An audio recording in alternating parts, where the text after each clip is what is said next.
हुआ। एक तो साल भर हो गया एग्जाम नहीं करवा पा रहे हैं। 2024 हम लोगों का पूरा बर्बाद कर दिए। उसके बावजूद भी आप नॉर्मलाइजेशन वाला सिस्टम खड़ा कर दिए। और वो हम जब आंदोलन कर रहे हैं कि नॉर्मलाइजेशन नहीं हो जाता, आपके कानों में गूंज नहीं हो रही कि हमारी आवाज़ नहीं आपको सुनाई दे रहा, आप बाहर तक नहीं आ रहे हैं, कोई आप राय मशविरा नहीं दे रहे हैं, हम लोगों का कोई एक नहीं डिसीजन अपना नहीं सुना पा रहे हैं, तो इससे बदतर कानून क्या हो सकता है।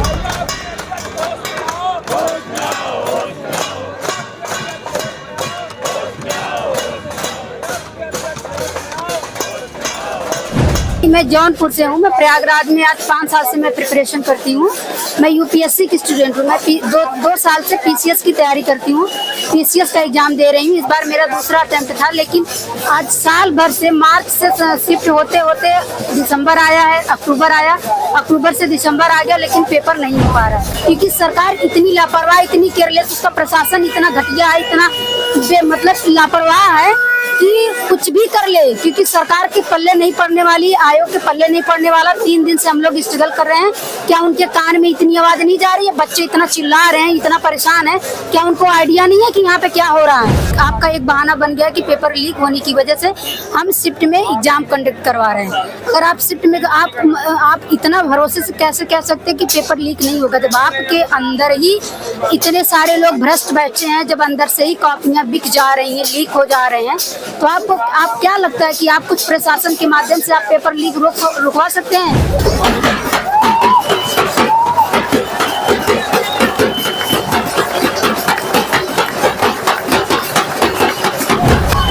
प्रयागराज का आंदोलन जो पिछले 2 दिनों से जारी है और आज उसका तीसरा दिन है। इस तीसरे दिन में भी छात्रों का भारी हुजूम है। यहाँ पर छात्र भी हैं और छात्राएं भी हैं, जैसा कि आप सामने देख रहे हैं। ये छात्र और छात्राएं मांग कर रहे हैं उस नए कानून को हटाने की, नए नियम को हटाने की, जिसकी वजह से छात्रों में चिंता है कि कहीं ना कहीं से पढ़ने वाले छात्रों को नुकसान होना है। आइए बात करते हैं इन छात्राओं से और जानने की कोशिश करते हैं कि आखिर वो नया नियम है क्या जिसकी वजह से ये परेशान है और जिसको लेकर विरोध कर रहे हैं। आप लोग नॉर्मलाइजेशन का विरोध कर रहे हैं, आखिर ये नॉर्मलाइजेशन है क्या जिसकी वजह से छात्र इतना परेशान है?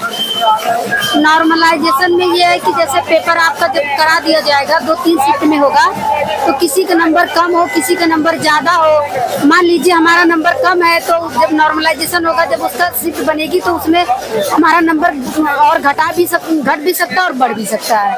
इससे क्या होगा, किसी भी स्टूडेंट के साथ न्याय नहीं हो सकता है। जो साल भर 6 महीने से 2-3 साल से लगातार मेहनत कर रहे हैं, अगर किसी का 95 क्वेश्चन सही हो गया और % हो गया और किसी का 120 चला गया, उसमें आप पता चले किसी का घटा देंगे, किसी का बढ़ा देंगे, तो स्टूडेंट के साथ न्याय नहीं हो पाएगा। तो किसी का नंबर कम हो जाएगा, किसी का नंबर ज्यादा हो जाएगा और इससे स्टूडेंट्स के साथ न्याय नहीं हो पाएगा। अभी आपने एक बात किया कि 6-6 महीने से साल भर से छात्र यहाँ पर परेशान रहते, तैयारी कर रहे होते हैं, और अगर ऐसा होता है तो उनके साथ न्याय नहीं हो पाएगा। अगर आपकी बात की जाए, कितने दिन से प्रयागराज में रह के तैयारी कर रही हैं और प्रयागराज से ही है या कहीं बाहर से?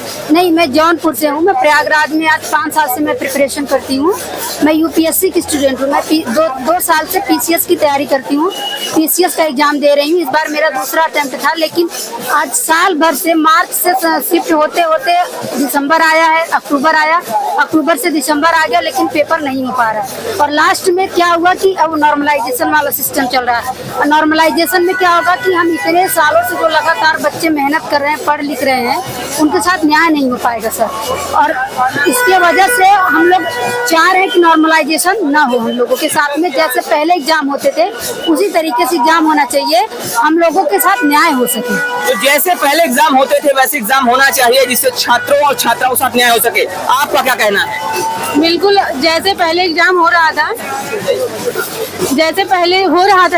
एग्जाम वैसे होना चाहिए। नॉर्मलाइजेशन हम लोग को नहीं चाहिए।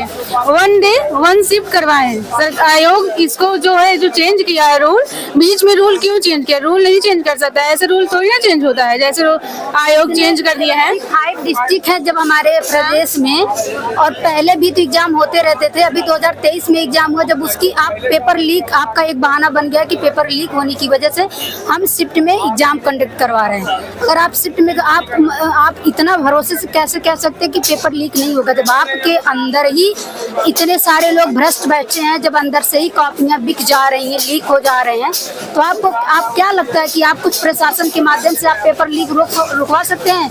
और मैं कैसे मैं मान लूं कि हमारे साथ इंसाफ होगा? हम सारे स्टूडेंट के साथ कैसे इंसाफ होगा? जैसे आपने कहा कि ये कहा जा रहा है कि इससे कहीं ना कहीं नकेल लगेगी पेपर लीक होने में, इसीलिए करवाया जा रहा है। क्या लगता है आपको कि आने वाले समय में क्या पेपर लीक होना रुक जाएगा या ये वैसे ही होता रहेगा जैसे भी पहले हुआ है? कुछ नहीं रुकने वाला है। ठीक है, मान लीजिए उनके डर से कुछ चीजें होंगी जो दबी दबी रह जाएंगी, बाहर नहीं आ पाएंगी, लेकिन पेपर लीक तो होना ही है। वो इसलिए क्योंकि इनका शासन, इनका प्रशासन, इनका कानून इतना कमजोर है ना कि वो रोक नहीं लगा सकते हैं, क्योंकि कानून का संचालन करने वाले, कानून के पहरेदार खुद ही उसमें ऐड हों तो कैसे रुकेगा? आप बताइए, नहीं रुक सकता है। ये कितनी भी अपनी प्रक्रिया फॉलो कर ले लेकिन नहीं रुकेगा। बस खाली स्टूडेंट के फ्यूचर के साथ हम लोगों की समय बर्बादी, हम लोगों का फ्यूचर बर्बाद कर रहे हैं, हम लोगों की पढ़ाई लिखाई स्ट्रगल का मजाक बना के रख दिया। इससे ज्यादा कुछ नहीं कहेंगे। इलेक्शन का वो कर सकती है तो एक दिन में पेपर भी करवा सकती है, नॉर्मलाइजेशन नहीं होना चाहिए। सरकार सिर्फ एक काम करती है बहुत अच्छे से, वो है इलेक्शन।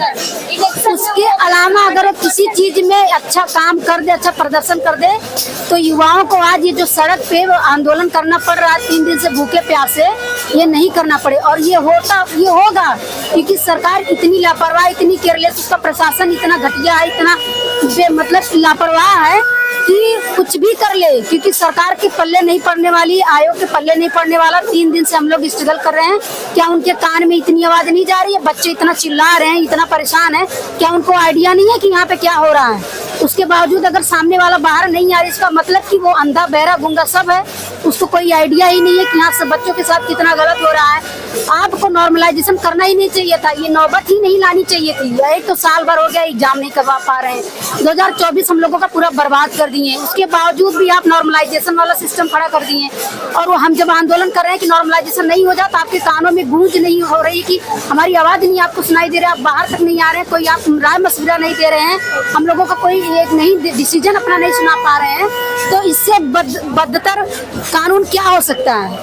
इस देश का, इस प्रदेश का कानून घटिया कानून है। चाहे कुछ भी कर ले सरकार हो, प्रशासन के लोगों, सब के सब मिले बटे हैं। अगर थोड़ा सा भी इन लोगों में अकल, क्षमता होती, बुद्धिमत्ता का अपने प्रयोग करते, तो आज हम लोगों के साथ ये नौबत नहीं आती। तो छात्र छात्राएं परेशान हैं। छात्र छात्राएं कहीं ना कहीं अपनी बातें रख रहे हैं, अपनी मांगे रख रहे हैं और कह रहे हैं ये नॉर्मलाइजेशन हटना चाहिए, क्योंकि ये नॉर्मलाइजेशन कहीं ना कहीं विद्यार्थियों के लिए, पढ़ने वाले छात्रों के लिए गले की फांस बनता हुआ सा दिखाई दे रहा है, ऐसा छात्रों का मानना है। लेकिन इस पर आपकी क्या राय है? आप अपनी राय में जरूर दीजिएगा। मिलते हैं फिर से, तब तक के लिए जय हिंद।